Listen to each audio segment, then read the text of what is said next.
ফিরে এলাম বিরতির পর। গোপন সূত্রের খবরের ভিত্তিতে যাত্রাপুর থানার পুলিশ বেশ কয়েক ঘন্টার ব্যবধানে যথেষ্টই সফলতা পেয়েছে। কি সেই সফলতা?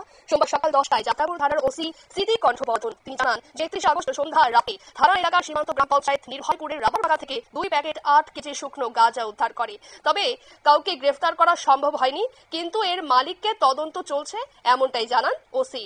এবং তিনি আরো জানান যে ভোরবেলায় দক্ষিণ মহেশপুরের বুক চিরে যাওয়া কাকড়ি নদীর দক্ষিণ অংশের বন দপ্তরের সংরক্ষিত বনাঞ্চলে বেশ কয়েকটি গাঁজা নার্সারির প্লটের সন্ধান পাওয়া যায়। সকালবেলায় বিশাল বাহিনী নিয়ে সেই সমস্ত নার্সারি প্লট কেটে ধ্বংস করে দেওয়া হয় এবং ওসির দাবি যে 8টি প্লটে আনুমানিক 2 লক্ষ টাকার গাঁজা চারা হবে।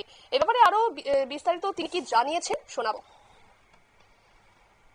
নির্ভয়পুর গ্রাম আছে, এখানে একটা রাবার বাগান গোপন খবরের ভিত্তিতে আমরা রেড করছি। তো পুলিশ দেখা মাত্রই যারা এই গাঁজা পাচারের যুক্ত তারা পালিয়ে যায়। আমরা এখান থেকে প্রায় 2টা প্যাকেটে 8 কেজি গাঁজা আমরা রিকভার করতে সক্ষম হয়েছি। শুকনো গাঁজা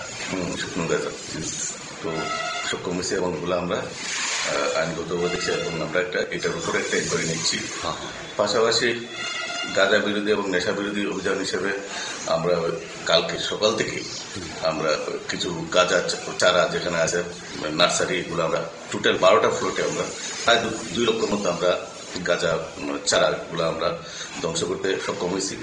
পাশাপাশি ওই এলাকাতে যেটা সাউথ মহেশপুর একটু ভিতরে ওটা ফরেস্ট ল্যান্ডে, এখানে খালি জায়গাগুলোতে যে যারা গাঁজা চাষ করছে তাদেরকে আমরা জানান দিতে চাই। এই ধরনের অভিযান অবশ্যই জারি থাকবে এবং যারা এই কাজের সাথে যুক্ত তথ্য প্রমাণের ভিত্তিতে আমরা তাদের বিরুদ্ধে আমরা অ্যাকশন। আপনারা শুনলেন পুলিশের বক্তব্য।